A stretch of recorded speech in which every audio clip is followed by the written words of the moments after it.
todos bem-vindos, bem-vindas à terceira temporada do podcast Café com Fio. Eu sou André Costa e eu trago hoje dois convidados para falarmos dessa vez sobre o Fiagro. São os gestores do Rural 11, Gabriel Pegorer e Tadeu Barreto. Sejam muitíssimo bem-vindos a esse episódio do podcast Café com Fio.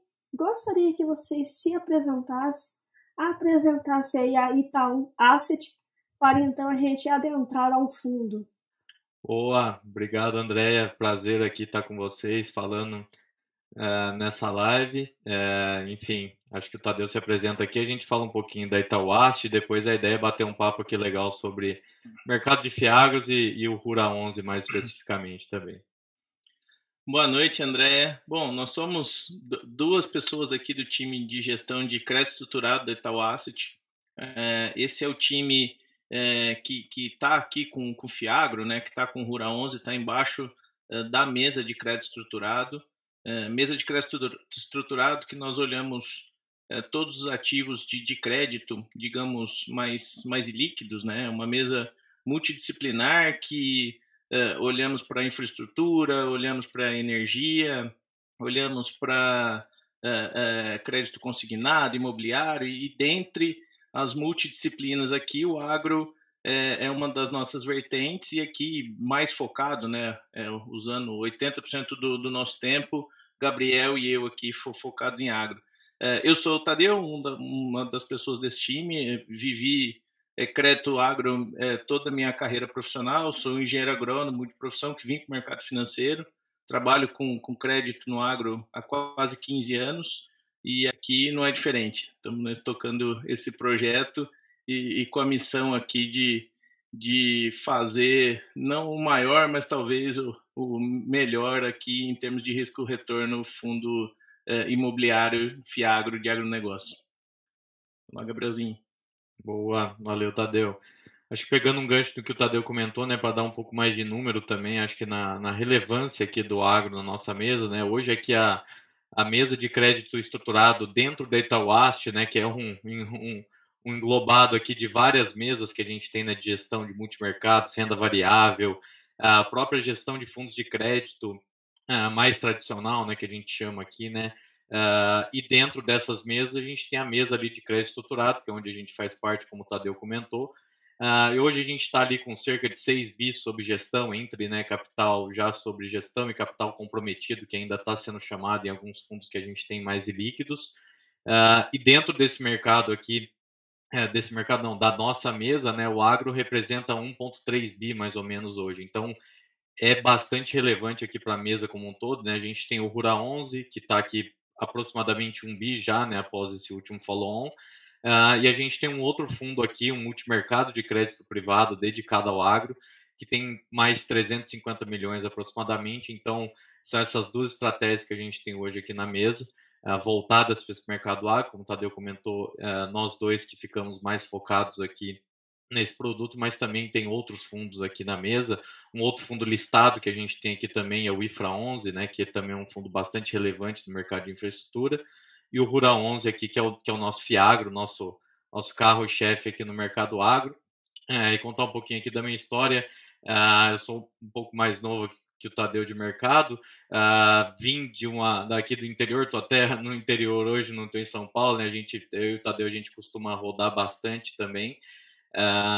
Então já tem essa bagagem aqui de ter convivido com agro aqui por questão de família, tá sempre próxima, e me mudei para São Paulo para fazer faculdade, acabei indo para a área de administração, me formei na GV, mas não deixando o agro de lado também, fiz meu TCC voltado no agro, a parte mais de gestão financeira no agronegócio, e aí ingressei na Itaú Asset aqui em 2017, em outra mesa de gestão, em julho de 2017, e aí quando veio, né, esse projeto de agro, há 2 anos atrás eu acabei migrando aqui para a mesa de crédito estruturado, que é onde estou até hoje, então já há 2 anos aqui lidando diretamente com agro também. Maravilha!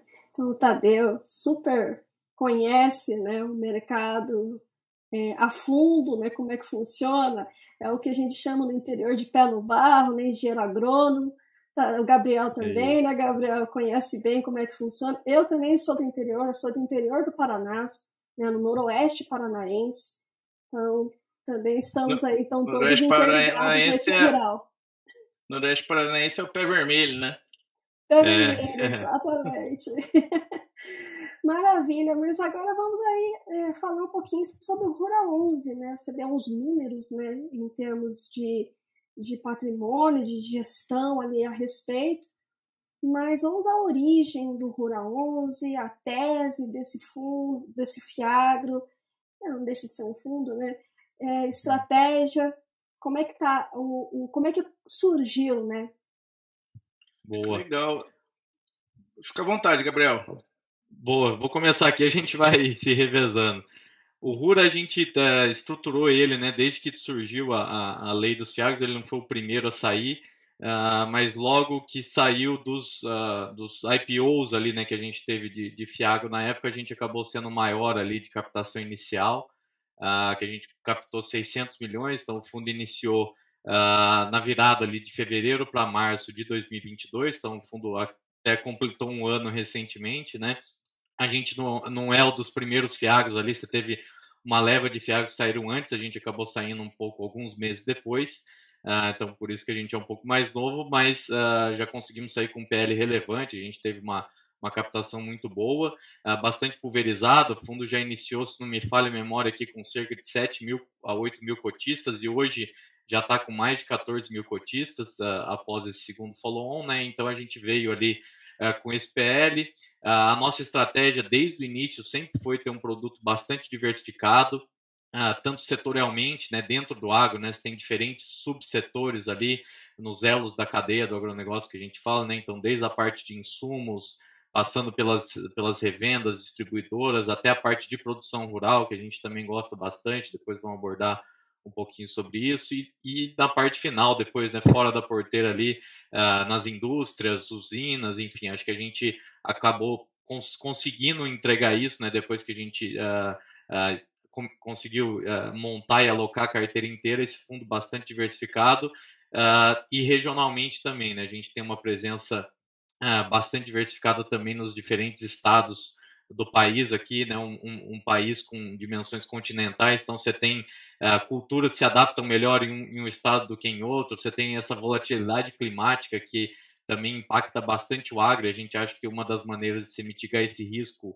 que não é controlável, né, um risco que não está na mão de ninguém controlar o clima, é justamente você ter essa diversificação regional também e dentro das diferentes culturas. Então, acho que a principal tese nossa é essa, e é um fundo que nasce também desde do primeiro dia, né, com a gestão aqui da Itaú Asset, né, toda a nossa expertise em crédito, unindo forças aqui com o braço agro do Itaú BBA, através da consultoria agro do Itaú BBA, que a gente tem uma parceria, né, eles são os consultores do fundo aqui, via Itaú BBA Trading, nos fornecendo todo o input aqui de informações setoriais, de pesquisa macroeconômica voltada para a área do agronegócio, que nos ajudam aqui na tomada de decisão, nos ajudam a montar as projeções nos materiais de crédito que a gente vai estruturar aqui. Eles fornecem bastante informação para a gente conseguir tomar uma decisão da maneira mais assertiva, e além disso, nos propicia também, né, toda essa estrutura do banco estar presente em loco, facilita também para a gente ter sempre um ponto ali de apoio quando a gente vai visitar os clientes, né, que eu acho que é um outro ponto importante aqui da nossa tese, que é estar próximo também, a gente está sempre buscando, né, fazer também a parte de escritório, digamos assim, né, de gestão do fundo, mas também estar em loco acompanhando aqui cada um dos devedores, seja para a gente aprovar, logo depois de aprovar, e até para depois ir acompanhando como é que está se saindo, né? Então, acho que é um pouco isso, resume os grandes pilares aqui da tese do fundo. Acho que isso é importante, André. A gente não abre mão de conhecer pessoalmente todos os responsáveis pelos ativos que a gente está investindo, né? A gente nada contra aqui, né? Eu acho que vejo maneiras diferentes de fazer gestão de crédito, mas assim, bem ou mal, a gente está no mundo aqui de middle e de um corporate pequeno aqui, né? A gente gosta de falar que a gente está nas empresas e produtores rurais que estão na pré-governança, né? Nós não estamos, a grande maioria dos nossos ativos aqui, nós não estamos na São Martinho, nós não estamos na JBS, empresas com rating público aqui. A gente tem um trabalho que muitas vezes a gente acaba montando ali as demonstrações financeiras de um produtor rural, por exemplo. Então, tá próximo para entender como essas coisas se fecham e entender se a história se fecha, né? Que eu acho que isso é muito importante, é crucial nesse mundo. A gente não abre mão de estar junto, de conhecer e também, numa outra ponta aqui, né? Uma vez o crédito concedido, né, ter toda essa ramificação no Brasil, e o Itaú, poucas pessoas sabem, né, mas o Itaú hoje já é o banco privado mais relevante no agro. É um banco que tem uma carteira que passa de 80 bi no agro, com presença em todas as regiões produtoras. Então, o Itaú tem um escritório em Sorriso, no Mato Grosso, em Passo Fundo, no Rio Grande do Sul, em Barreiras, em Balsas, no Maranhão. Ter essa presença física, ela é muito importante nos momentos ruins. O que eu quero dizer? Aquela quebra de safra que deu, aquele produtor que investiu um pouco errado, ele começa a dar sinais muito antes dele ter um vencido, dele estar num birô de crédito. São sinais que você você só consegue ver estando muito próximo. Outra coisa que acontece muito aqui, né, no agro, é a sucessão, e nessa sucessão acaba se perdendo um pouco do histórico, né? Tem várias empresas, vários produtores que a gente conhece que em algum momento teve uma postura ruim ou deu algum problema no mercado há 15, 20 anos atrás, e hoje ele foi sucedido pelos filhos, mas ainda está na gestão, mas não aparece. Só que sobrou um patrimônio gigantesco e hoje, enfim, as demonstrações financeiras ali mostram que é um belo case, mas assim, o caráter aqui ele é muito importante, né? E a gente consegue, tendo esse conhecimento muito próximo, esse conhecimento local, trazer um pouco do histórico também dessas empresas e produtores. E por fim, a originação, né? Que eu acho que é o nosso grande ativo aqui, é o nosso poder de originação. Hoje são mais de 40 ativos dentro do fundo. De longe, a gente é o fundo mais pulverizado, que faz parte da tese da nossa mesa, né? Não só do agro. Todos os fundos que nós fazemos a gestão, a tese de pulverização, ela está presente, e é muito difícil originar, né? Originar bons nomes, com boas garantias, no hurdle de CDI mais 4,5 aqui que a gente tem de carteira do fundo, 4,20, é um desafio muito grande que a gente vê os nossos pares aqui passando, né? Eu acho que ter o Itaú como parceiro também nos ajuda muito nessa originação. Maravilha, bem interessante. E qual é o momento atual do fundo? E como é que quais são as perspectivas para 2023, frente aí a todo esse desafio e todas essas incertezas que vêm aí desde janeiro de 2023? Como é que vocês estão vendo essa questão? E o fundo é base 10, né? Por que base 10 também? André, vou começar pelo fim, né? O fundo base 10, nós imaginamos ali que um fundo base 10 ele nos ajudaria muito na liquidez do fundo, né? E a gente vê que o fundo hoje com um bi, comparado a outros fundos do mesmo tamanho, isso não é verdade. O nosso fundo tem uma liquidez um pouco menor, e aqui é muito mais pela característica do cotista do fundo, né?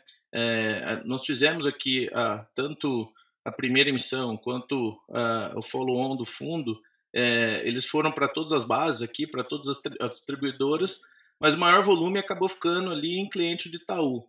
E a gente vê que esse é um cliente que ele tem ali a tese de comprar e carregar mesmo, né? Acho que isso é uma coisa boa, né? Que só um parênteses aqui, a gente gosta desse tipo de cotista, porque o agro ele não é mensal, o agro é sazonal. Eu tenho períodos de safra, de entre safra, isso acaba sendo refletido um pouco nos dividendos. A gente pode falar um pouco mais disso para frente, mas a gente vê que esse cotista ele acaba segurando um pouco, então a liquidez ele é um pouquinho menor, mas a ideia da base 10 era para ter um pouco mais de liquidez. Falando um pouco do que a gente espera para esse ano, né? Assim, o agro, de novo, ele é um oásis aqui no meio de toda essa turbulência, né? Nós provavelmente teremos a maior safra da história do Brasil, não só a maior, mas também a melhor. Nós rodamos aqui pelo interior de São Paulo, norte do Paraná, o Centro-Sul olhando cana-de-açúcar. Vai ser uma safra espetacular que começa a ser colhida já no final desse mês. Rodamos ali Mato Grosso, Goiás, Mato Grosso do Sul. Foi uma safra de soja excepcional. O plantio do milho veio muito cedo, então tudo projeta que tenhamos uma segunda safra de milho maravilhosa. A safra de soja no Mapitobá também foi muito boa. O algodão foi plantado na época certa, tanto na segunda safra no Mato Grosso quanto no oeste da Bahia. Então, assim, com exceção do Rio Grande do Sul, que temos pouquíssima exposição lá, e sofreu muito pelo terceiro ano seguido, teremos uma safra recorde em produção e em produtividade, e eu acho que o agro continua sendo esse motor da economia, e principalmente, além disso, né, além de ser um motor da economia, gerador de caixa para os produtores. Então, produção primária ou empresas que dependem ali da produção primária, né, distribuidores, as indústrias, a gente acredita que tem seus desafios, muito mais por essa volatilidade de câmbio que acaba refletindo em preços, né? Então, alguns produtores, alguns distribuidores podem ter tido problema no momento ali de preço de fertilizante muito alto, se posiciona e acaba descasando ali. Mas, assim, a gente vê uma evolução muito grande na gestão de risco de produtores, distribuidores, da própria indústria, das tradings principalmente, e ver que isso acabou sendo mitigado ao longo dos anos. A turma aprendeu a se proteger contra essas volatilidades. Então, a gente enxerga mais um ano de bons resultados, boa geração de caixa. A gente vê a turma muito mais capitalizada, e não enxergamos grandes sustos para isso. O que a gente se preocupa um pouco é com o mercado fora, né, do agro. Então, assim, teremos um problema de liquidez, isso está dado já. Mas a gente acha que isso pode até ser uma oportunidade para o mercado de capitais ganhar um pouquinho mais de espaço, né? No momento em que talvez os bancos estejam um pouco assustados, a gente viu muitos bancos entrando no agro, bancos que não são do agro, que entendem pouco do agro.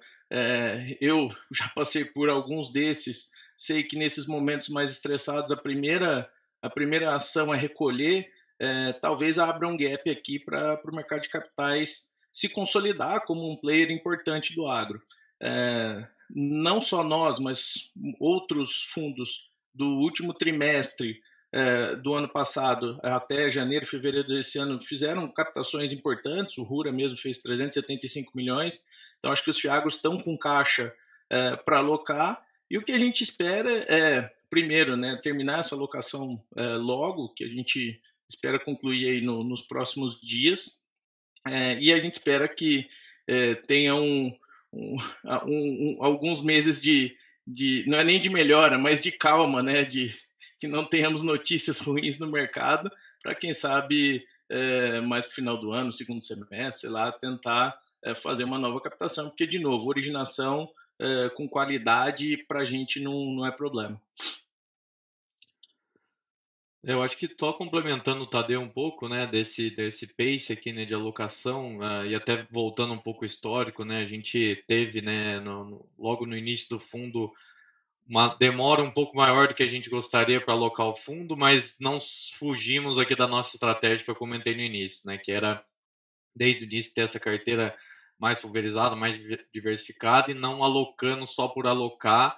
Mas dado que a nossa estratégia aqui é ter vários ativos, né? A gente tem uma carteira bastante... a nossa carteira core ali, né? O grosso do fundo é uma carteira justamente de buy and hold, né? São caras que a gente analisou ali no detalhe e quer realmente estar próximo deles. Eventualmente, quando a dívida for vencendo, a gente está lá de novo para fazer uma nova operação, construir uma parceria justamente de longo prazo, né, com os caras que a gente tem ali nesse core da carteira que eu comentei, né? Então a gente preferiu não alocar por alocar em qualquer operação que surgiu ali, só para ter uma alocação no fundo, mas depois eu teria que dar um jeito de sair. Pode ser que seria pior para o cotista, né? A gente ter que sair no secundário a qualquer custo, porque teria outra operação melhor para alocar. Então, acho que esse foi um ponto que a gente levou mais tempo e aprovada a Assembleia, né, que permitia a gente fazer esses negócios justamente usando o Itaú BBA como um originador, nós mesmos como um originador, mas usando a estrutura do banco aqui,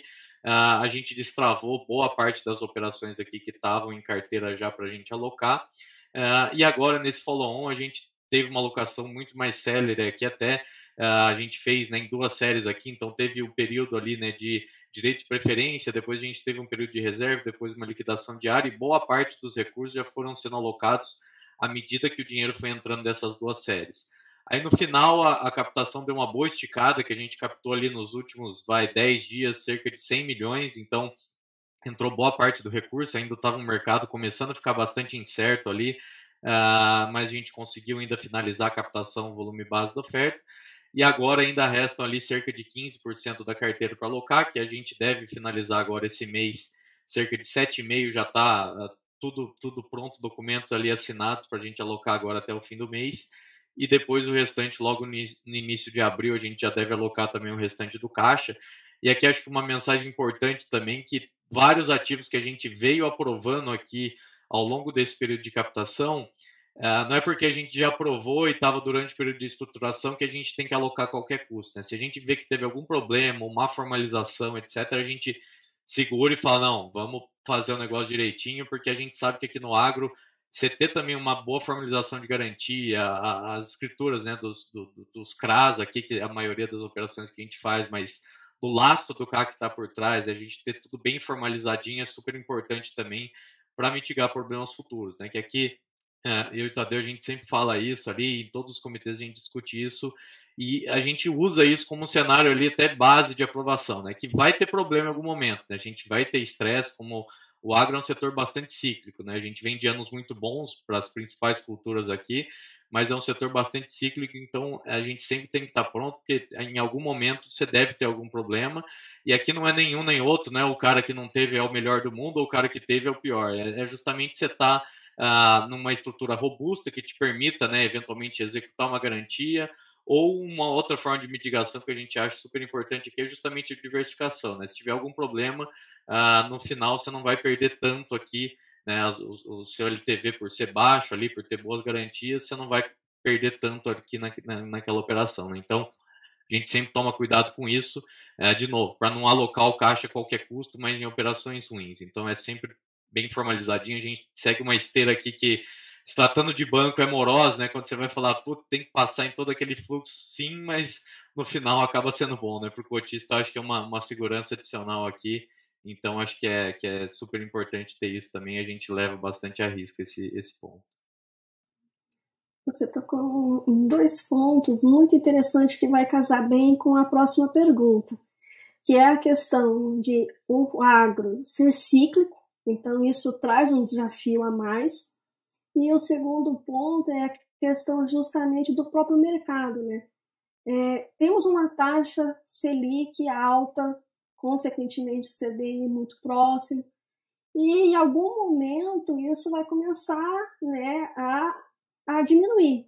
Então esse é um outro ponto também em termos de rendimento, né? E quais são os outros desafios também do FIAGRO, né, do mercado de FIAGRO, que vocês aí que estão diariamente observando e estão ali dentro do mercado, que vocês também poderiam aí ponderar a respeito? Legal. Esse é um desafio, assim, com a queda do CDI, naturalmente, o rendimento ele tende a baixar. O que a gente buscou fazer aqui é não entrar em operações pré-fixadas, né? Assim, poderia ser uma estratégia, mas a gente não tem mandato aqui para tomar risco de mercado. Nosso mandato aqui é o risco de crédito. Então, assim, independente do CDI, a gente tende a manter o spread. Quem sabe até com o CDI baixando, você tem uma inversão aqui, e às vezes você consegue aumentar um pouquinho mais o spread de crédito. A gente viu isso ali no mundo de CDI a 2, 3, 4, você conseguiria fazer naquele momento o que é CDI mais 4 hoje, era talvez CDI mais 5, 5,5, 6. Então, talvez a gente consiga aumentar um pouco o spread de crédito. Mas, assim, é um fundo que de fato é para quem está olhando o CDI+, né? O agro ele tem pouca correlação com o IPCA. Você vê poucos tomadores em IPCA, a não ser os grandes emissores ou aquelas empresas que estão olhando uma linha mais de CAPEX, de um investimento de mais longo prazo, né? A gente acaba vendo isso muito mais em debêntures incentivadas que o agro está começando a fazer do que nos CRAs. Então, sim, eu acho que com a queda do CDI, naturalmente, o dividendo ele tende a cair, mas, de novo, né, eu acho que aqui é legal o investidor ele olhar para o ganho real, né? Se o CDI está caindo, em tese é porque o IPCA está caindo também, e a ideia é que esse ganho real se mantenha. Tinha uma outra parte da pergunta que eu não me lembro. Eu acho que eu até ia pegar um pouco esse gancho, que acho que a outra parte até falar um pouco do que a gente vê aquele desafio, né, nesse cenário, que eu acho que é justamente a gente conseguir, né, alinhar essa meta de retorno que a gente tem, esse spread, né, de carteira que a gente está conseguindo fazer hoje, com um certo nível de risco ali de devedores que a gente tem, e num outro cenário a gente conseguir manter a boa qualidade de risco que a gente tem vis-à-vis o retorno num cenário de eventualmente queda, e a gente não ter também aqui, vai querer manter o retorno a qualquer custo, aquele spread alto, e eventualmente piorar o risco da carteira por conta disso, né? Eu acho que aqui a gente também tem essa calma e essa tranquilidade de eventualmente rever a nossa meta de retorno aqui de longo prazo para falar, não, acho que o cenário mudou e a gente está conseguindo originar nesse perfil de produtor, nesse perfil de usina que a gente tem conforto numa taxa um pouco menor ou eventualmente na mesma taxa. Então é tentar balizar isso, que eu acho que nesse cenário, sempre quando você tem uma inversão, seja para cima ou para baixo, né, de taxa de juros numa velocidade rápida ali, acaba gerando essas ineficiências, né, seja para cima ou para baixo, mas é saber calibrar isso e ver o quanto de risco está correndo adicional para eventualmente elevar o spread aqui, colocar eventualmente um devedor na carteira que piore muito a saúde financeira ou dê muita dor de cabeça aqui no final para a gente, inicialmente, né, que está vivendo o dia a dia, tem nossa remuneração atrelada ao fundo e até para os investidores também estão com o dinheiro lá. Então, acho que é um combo aqui que a gente se preocupa bastante também, acho que para frente nesse cenário de potencial queda, né, numa taxa de juros que a gente não sabe aqui se vai ocorrer ou não, ou até eventualmente uma alta, né? Cada dia você tem uma surpresa nova hoje no mercado, né? Então tá muito volátil de fazer incerteza. Acho que também a questão cambial aqui, né? Que o agro também é muito, no final, as commodities, né, indexadas ao dólar, que acabam influenciando muito uma alta ou uma queda do dólar, que acaba impactando também, principalmente do lado dos devedores, né, a capacidade de geração de caixa, de margem e de pagamento aqui para a dívida. Exatamente, esse é acho que um dos grandes desafios. E um outro ponto, né, uma outra pergunta em relação aos produtores rurais, né, os riscos, garantias, dificuldades, spread, e a questão também do próprio equity, né, ou seja, você não só investir em produtores rurais através do CPR, mas você investir em terras propriamente dito, né? Como é que vocês enxergam aí esses problemas e quais são os riscos, quais são as garantias, quais são as dificuldades aí a respeito? Legal. Bom, André, assim, a gente tem uma exposição grande em produtores rurais, né, eu diria que talvez metade da nossa carteira. A gente gosta, tá? A gente acha o risco que a gente vê é diferente do risco que a maioria do mercado vê. A hora que você fala em investir em produtor rural, a primeira pergunta que todo mundo faz, mas e se o cara não colher? E se tiver uma seca?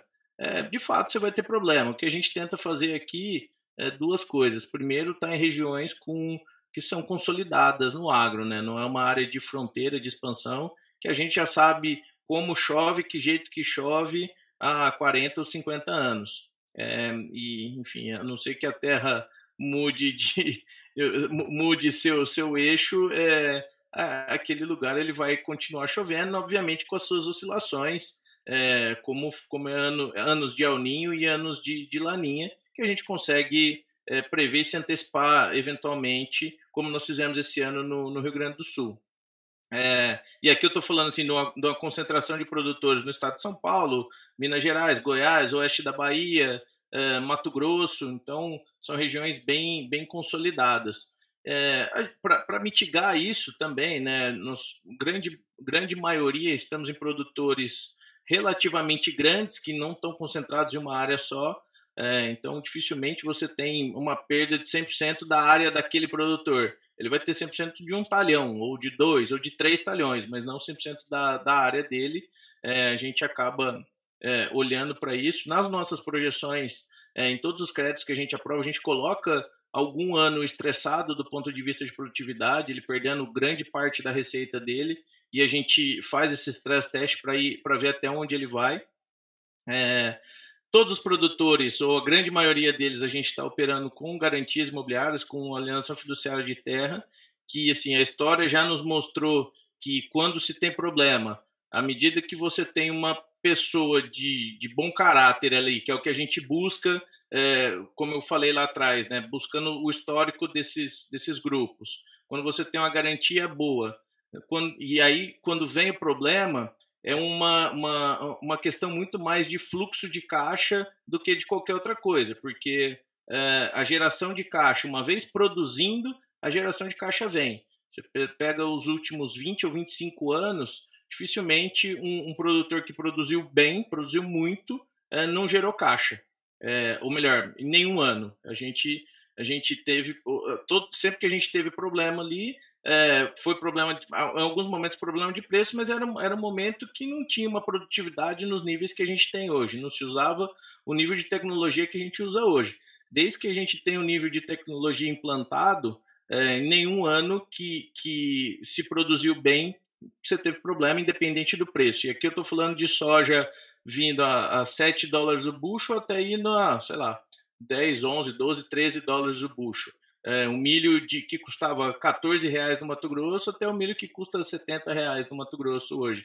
Eu acho que esses são os mitigantes de produtor rural. E, de novo, a pulverização. A gente acha que tem um efeito multiplicador importante aqui no Rura, especificamente, quando a gente coloca a pulverização, né, a concentração pequena no produtor de 3, 4% em um risco, mais a garantia que a gente tem, ou seja, se der tudo errado, eu não vou perder 100% desse crédito, eu vou perder, sei lá, 70% do crédito, multiplicado por 3% do fundo, minha perda vai ser irrelevante. Eu acho que aqui, essa é a nossa primeira defesa, né? Eu acho que isso aqui nos protege muito. Bom, falando um pouquinho de terras, né? O Rura não compra terras, ele não investe no equity. É uma tese que a gente gosta, mas é uma tese que tem um desafio. Tem alguns desafios, na verdade, né? O primeiro desafio hoje é o CDI. A terra no Brasil hoje ela é muito valorizada. Concorrente de peso. A terra no Brasil ela é muito valorizada. As terras boas, produtivas, elas são muito valorizadas. E aqui é uma valorização que ela foge de toda a tese matemática e de projeção financeira, tá? A semana passada nós estávamos no Mato Grosso e aí tinha um analista conosco que, enfim, está conhecendo um pouco mais do agro agora e ele queria chegar na conta porque valia 1.000 sacas por hectare uma fazenda em Sorriso.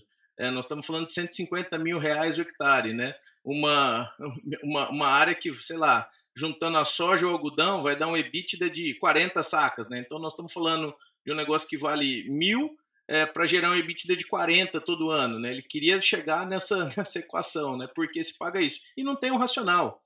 O racional ele é muito mais do modelo de expansão ali do produtor, do valor que ele vê futuro para aquela terra do que qualquer outra coisa.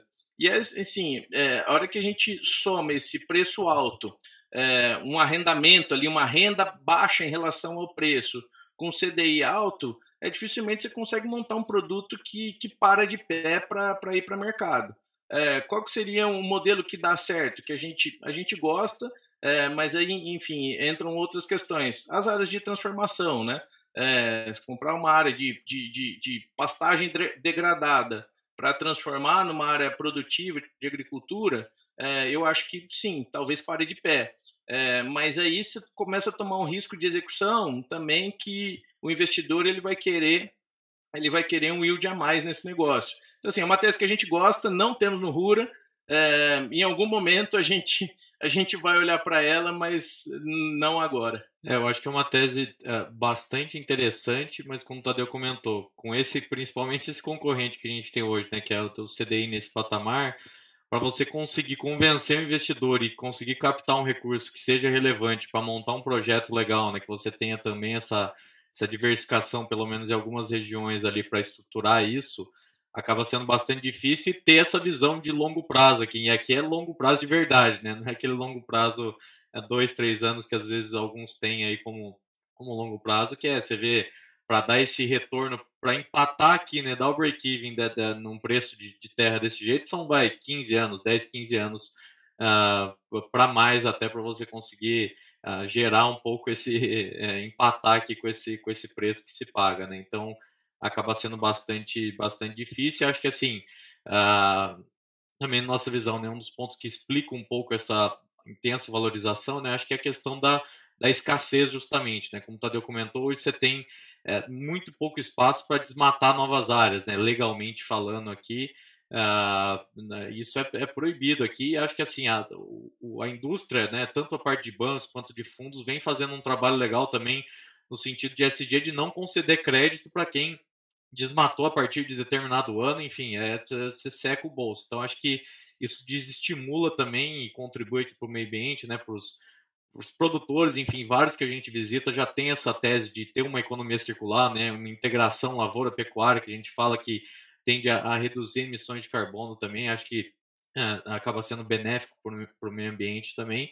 Então, isso gera uma escassez que também fala, pô, aquela área ali você não vai ter muito mais para onde expandir, acaba criando também essa geração de valor. E, enfim, no final, se comparando agora num cenário global, né, no mercado de terras, o Brasil ainda é onde você tem maior espaço para ter essa transformação, né, de terras que hoje são degradadas, né, que quando você faz essa correção, vai começando a plantar, para você, né, enfim, corrigir a terra e deixar ela mais produtiva, é onde você tem mais espaço hoje para crescer, aumentar a área, digamos, a área produtiva aqui no país, sem entrar em áreas que são de reserva legal, de Mata Atlântica, de Amazônia, de Cerrado.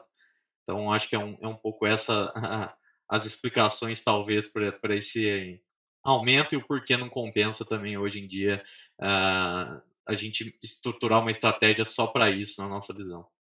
É um ponto, assim, se você pegar o balanço que a gente faz dos produtores aqui e analisar o ROI deles, para deixar qualquer analista de equity maluco, assim. O cara vai falar, não, por que ele tem essa atividade?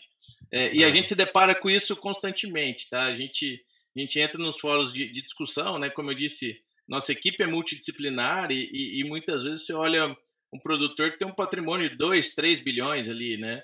E aí muita gente vai falar, mas não faz o menor sentido para o resultado que esse cara está dando. Sim, não.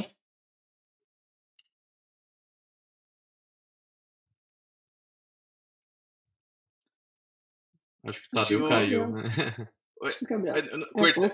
Cortou? Agora voltou. O que eu disse é que esse cara foi para o Mato Grosso há 40 anos atrás, ele pegou malária, ele abriu terra, ele teve que se financiar com alguém, ele passou muito aperto, e hoje sim, hoje ele tem um patrimônio gigantesco, né? Mas eu acho que aqui tem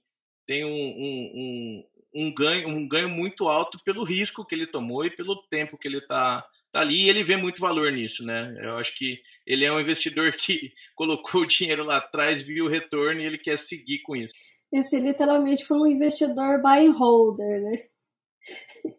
Porque ele tem Exatamente. Todo um processo, né? Toda uma maturação, né? Você pega uma área, né, que não foi plantada e ali você faz todo esse processo.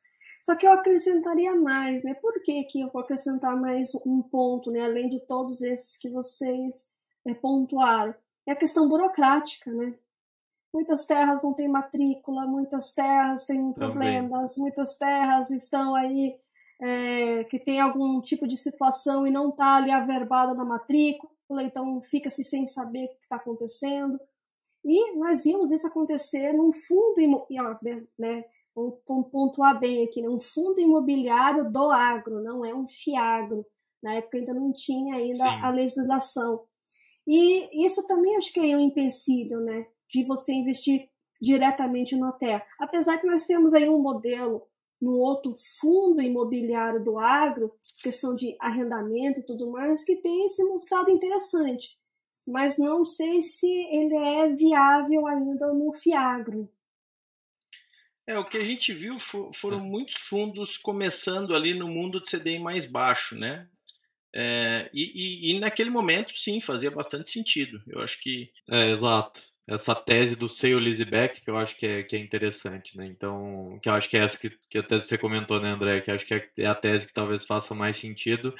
Mas justamente o yield hoje a gente vê que acaba ficando até abaixo da média dos FIAGROS, né, que você tem na indústria, que são fundos de papel, né, aqui como a gente diz, atrelados ao CDI. Então acho que na visão hoje do investidor ele acabaria preferindo, dado que o investidor, muitos olham a fundo o que é a tese do fundo, etc., mas a gente ainda percebe que a grande maioria vai para, tipo, é um fundo que investe no agro, eu tenho essas opções, qual que está me pagando mais? Né? Então, infelizmente, você ainda tem muito que faz isso, que acaba drenando boa parte da liquidez no secundário, acaba afetando o valor de cota. Então, acho que você ainda tem um pouco essa, talvez até um sentido de educação, que eu acho que você, por exemplo, o Danilo, que a gente conversou, outros portais aqui, podcast, vem fazendo muito bem, que é justamente trazer essa inteligência aqui de o que está por trás do fundo para a pessoa conseguir tomar uma decisão e eventualmente falar, não, eu estou numa tese aqui que é desse jeito, o yield vai ser esse, então eu não vou ficar vendendo como um louco no secundário. Né? Então acho que tem um pouco dessa questão também no secundário que acaba influenciando no gestor ao tomar a decisão de que produto ele vai gastar energia e tempo para lançar e para gerir, né, dado esse mercado. Né? E um ponto importante também é a formalização, né? Independente se você está comprando a fazenda ou está tomando em garantia, né? O ponto da formalização e essa checagem, uma diligência muito bem feita, ela é crucial. Eu acho que essa soma desses dois, ele é crucial, e aí independente de comprar a fazenda ou estar tomando ela em garantia. Exatamente, acho que esse é o grande ponto, e por isso que eu trouxe justamente esse questionamento, porque faz-se muita associação, né, com os fundos imobiliários, e a questão também dos caçadores de yield, né, que realmente existem nos fundos e não tem jeito, né, seja fundo imobiliário, seja FIAGRO, seja FIINFRA, acaba sempre acontecendo. E aqui também, André, fazendo um pouquinho do nosso jabá, assim, um pouquinho de foto de cabelo é importante também, tá? Eu falo porque, eu vou dar exemplo aqui, né? Eu não vou falar o nome do cartório, mas tem comarcas, por exemplo, que a gente não pega garantia, independente de quem seja. Porque a gente sabe que por muitos e muitos teve problema naquele determinado cartório, com cartorário preso, com, enfim, matrículas que não existiam, e a gente opta por não pegar a matrícula dali. Independente de todas as certidões, tá? Independente da diligência. Eu acho que isso um pouco desse histórico no agro também acho que ajuda bastante. Casa muito com o que vocês já falaram, né? A questão de confiança, né? Confiabilidade naquelas informações. Se já tem um histórico ali, infelizmente a imagem ficou manchada, né? Então logo não é interessante estar ali, né? Adquirindo algo daquele lugar. Mas falando um pouquinho, né? Vamos falar em relação assim ao relatório, né? Informações da carteira, né, setor, região, garantias, tipo e demais informações acerca do trás, né? Como é que está no relatório? Como é que vocês aí dispõem essas informações? Os devedores e os indexadores em gráfico também, aí fica um pouquinho a dica também, que eu acho que facilita bastante, o pessoal gosta mais, eu particularmente gosto mais de ser algo visual, acho que ajuda mais ali na hora de você estar vislumbrando e observando o fundo. E o relatório é a porta de entrada para o pessoal conhecer a gestão, entender qual é o racional de vocês, como é que vocês estão pensando, como é que vocês estão vendo o mercado. Então, queria que vocês falassem um pouquinho a respeito. Boa, legal.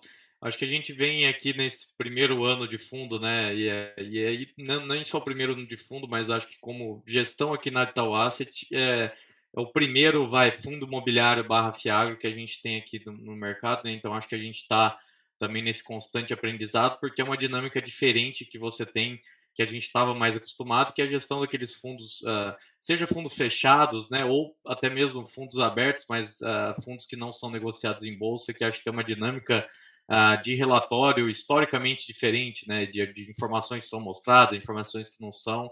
Então acho que a gente até acaba aprendendo bastante aqui e vem evoluindo o relatório nesse sentido. Acho que se comparar com o primeiro relatório que a gente soltou, porque a gente tem agora, já teve bastante evolução que a gente pegou justamente de feedbacks de investidores que entram em contato com a gente, que a gente vai vendo, acompanhando e vai melhorando, né? Hoje a gente tem ali na carteira, né? Eu acho que o relatório mostra bem isso, né?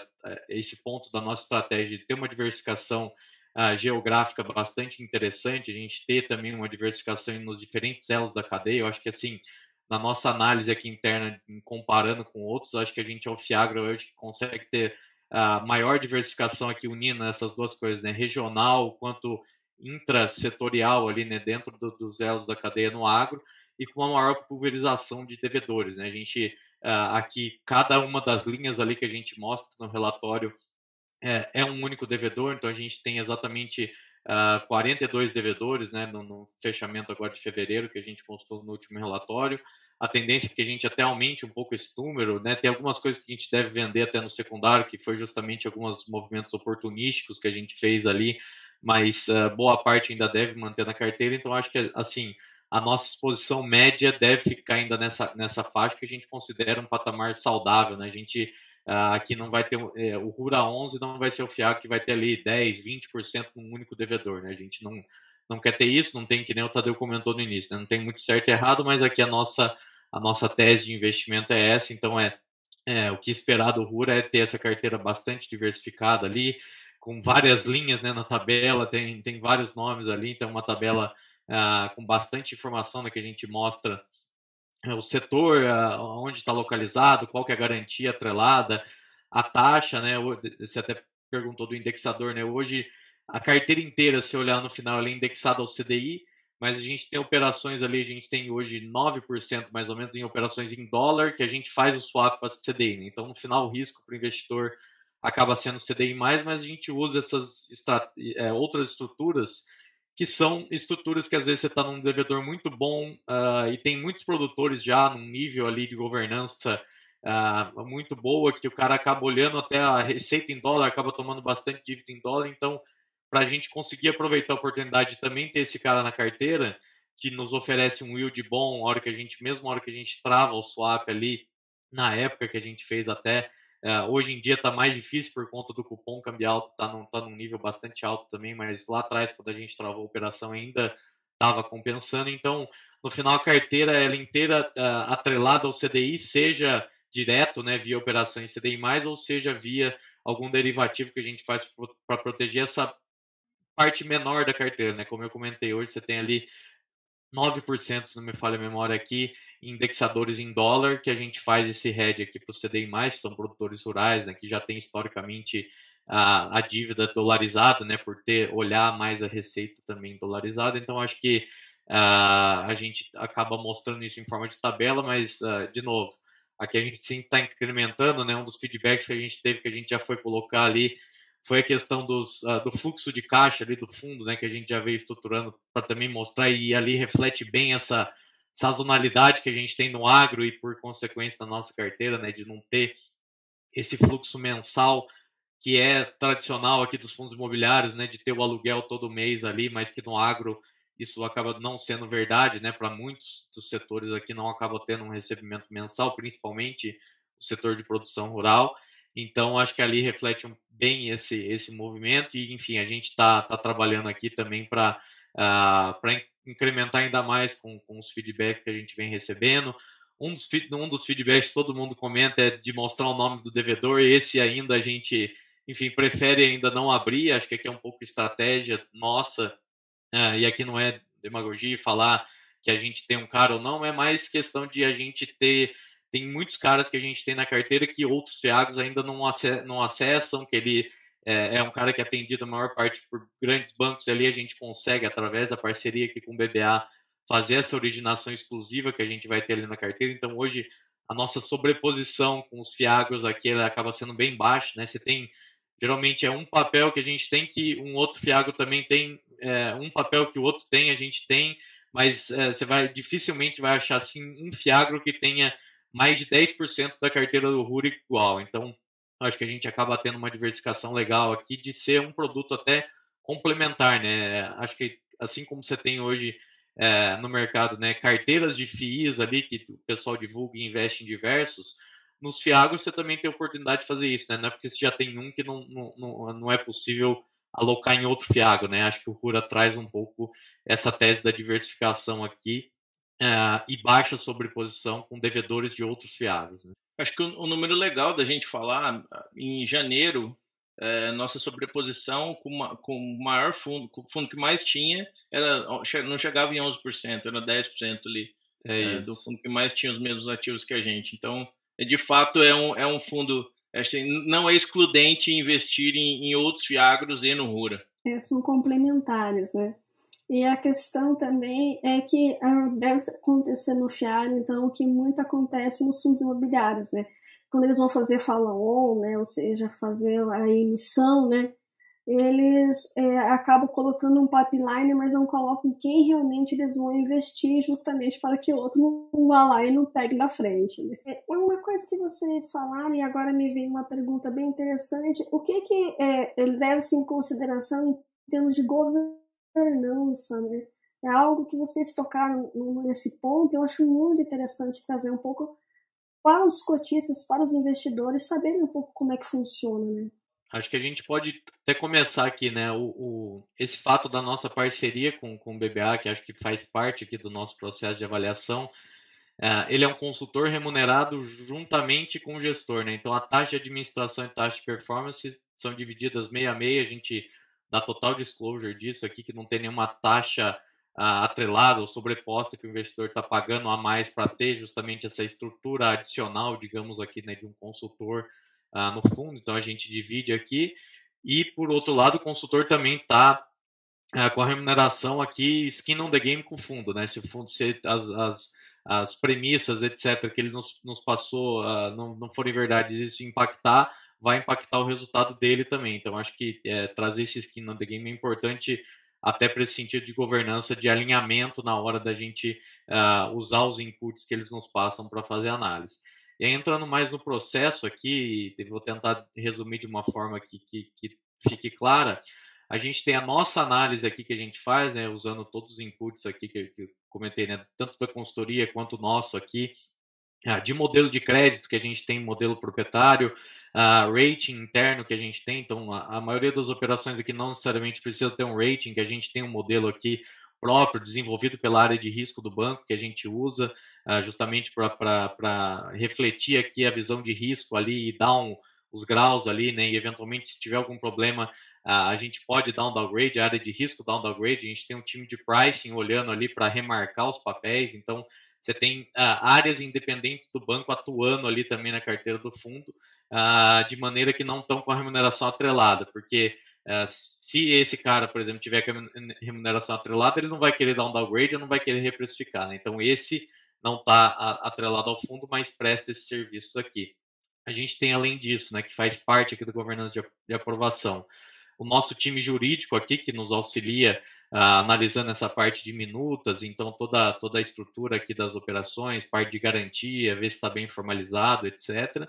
A gente tem o nosso time de PLD aqui, que analisa, né, todo, no jargão agro, né, puxa a capivara aqui, né, dos devedores para ver se tem algum BO ali, se tem algum processo, se tem algo desabonador, enfim, para nos indicar, e eles têm poder de veto, né? Se verem que algum caso realmente tem algum problema, por mais que o crédito seja bom, o cara seja um ótimo produtor, uma ótima indústria, se tiver alguma coisa, eles têm poder de veto. E uma outra área que também tem poder de veto, e acho que super importante, super em voga hoje em dia, é o time SG, né? Que também faz uma análise independente aqui, não tem a remuneração atrelada no fundo, então tem total liberdade aqui para aprovar ou vetar algum caso, que todo devedor que a gente vai aprovar para a carteira precisa responder um questionário ali para eles, mandar diversas certidões, carta, matrícula das fazendas, os laudos, eventualmente, quando a gente usa aqui como garantia uma fazenda. Então, é uma análise também bastante minuciosa ali, olha a parte trabalhista, olha a parte de governança, inclusive, e eles dão esse parecer e pode ser, e a gente já tem casos aqui que a gente gostou do crédito, mas o SG não aprovou e a gente não pôde seguir com a operação. Então, tem casos que isso já fluiu muito bem também. Assim, é bacana mostrar isso na prática, né? Nós testamos, né? Como o Gabriel falou, teve um caso que nós tivemos o veto de ESG, foi uma operação que foi a mercado, e por acaso outros fundos tomaram, e um outro caso que nós tivemos o veto de PLD, também uma operação que foi a mercado e a gente não pôde comprar, embora a gente gostasse do risco, né? Então, do risco de crédito, obviamente, né? Então, assim, é um processo que funciona e ele, de fato, é muito independente. Exato. Aí, fechando, né, pegando todas essas aprovações, a gente tem um comitê semanal aqui. Então, aí a gente aprova, aí tem as alçadas de aprovação internas, né, enfim, não vou entrar tanto no detalhe disso, mas tem as alçadas de aprovação. A gente aprova, feito isso, a gente já está apto, né, naquele limite que foi aprovado, naquele prazo, a gente vai fazer a alocação efetivamente no fundo e aí todo o acompanhamento, né, dependendo do rating, a gente tem aqui um acompanhamento semestral ou anual, né, para atualizar os números das empresas, que casa até com a divulgação ali dos números, né, do fechamento de safra, que a gente vai atualizando e acompanhando, né? Acho que o acompanhamento aqui que é o mais importante, que é constante ali no dia a dia a gente bater um fone ali, falar com o officer lá da região ou com o originador, se foi algum terceiro, algum outro parceiro que nos trouxe a operação, perguntar como que está o caso, marcar para a gente visitar. Então, acho que esse acompanhamento a gente tem aqui, não tem uma regra, mas ele acaba sendo mais constante aqui, dependendo do caso. Maravilha, bem interessante. Acho que né, até para dar um panorama, né, como é que acontece esse processo e mostrar, não, mas temos operações ali. Claro que nenhuma operação, como você colocou no começo, ela é a prova de que tem algum tipo de problema, mas se vocês estão mitigando isso e também ali tentando se proteger, fazer um hedge a respeito aí para não ter maiores problemas, né, pelo menos. Minimizando ali o problema. Exato. Mais uma vez, Gabriel, Tadeu, gostaria muitíssimo de agradecer vocês de terem vindo aqui conversar conosco, mostrar um pouquinho do Rural 11, a tese, estratégia, esse processo todo que acontece, os riscos, como é que vocês aí que estão no dia a dia veem em relação ao FIAGRO, esses desafios, né, que ainda precisam ali, ser vencidos. Esse agora é o momento jabá, né? Por que investir, né? Por que os nossos ouvintes e para quem estiver aí vendo no YouTube, por que investir no Rural 11? Esse é o momento jabá. O Tadeu começou e agora é o momento específico. André, obrigado pelo convite primeiro, né? Acho que é super importante a gente botar a nossa cara aqui, né? Eu brinco com o Gabriel que nós somos gestores que temos nossa cara aqui para todos os investidores. Nós temos aí mais de 12 mil chefes, né, que é para quem a gente responde, que são os cotistas do fundo. Então, assim, estamos sempre à disposição para tirar dúvida. E, assim, acho que vou falar um pouco mais do mesmo, né, mas, assim, por que o Rura? O Rura não é o fundo, não é o Fiagro com mais yield, e dificilmente vai ser, mas o que a gente quer aqui no final é que seja o fundo mais longevo da indústria, né? Que a gente consiga perdurar por muitos anos com um rendimento que não é o mais alto, mas é constante.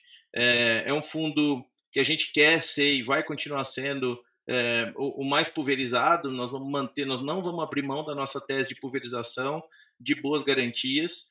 Teremos problemas sim, como o Gabriel comentou, acho que em algum momento a gente vai ter e a gente quer sofrer muito pouco com os problemas que a gente vai ter pela frente.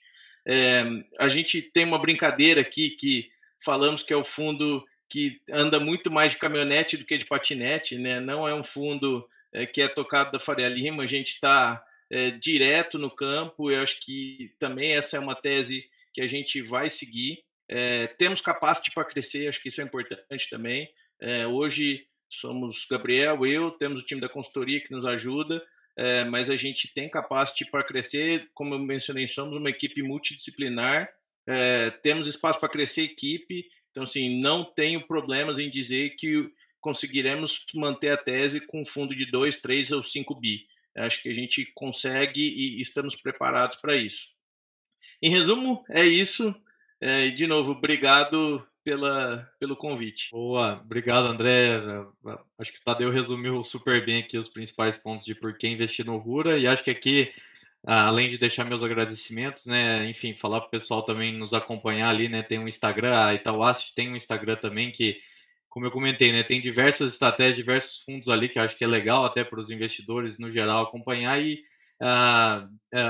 frequentemente a gente tem alguns posts ali que a gente consegue com a agenda ali do time de comunicação para falar também aqui dos FIAGROS em geral, do Rura, enfim, já tivemos a gravação do próprio podcast da Itaúasset também falando sobre isso. A gente divulga a nossa carta mensal também no nosso site, que os investidores conseguem acessar também no site ali da Itaúasset. E estamos também fazendo diversos vídeos ali quando a gente faz nas visitas e, enfim, o pessoal está estruturando também para conseguir postar e mostrar um pouco ali também dessa parte do nosso dia a dia de gestão. Então, já deixando um spoiler aqui para o pessoal acompanhar também nas redes sociais ali da Itaúasset, que deve ter alguma surpresa em breve, enfim, conteúdos falando sobre isso também para trazer mais proximidade aqui com a gestão aqui do Rura 11. E foque no conteúdo e não nos blogueiros, né, Gabriel? É isso. Maravilha. Mais uma vez, muitíssimo obrigada, Gabriel, Tadeu, a Itaúasset. E, pessoal, até o próximo episódio. Tchau, tchau, tchau, tchau, Gabriel. Tchau, tchau, Tadeu. Tchau, obrigado.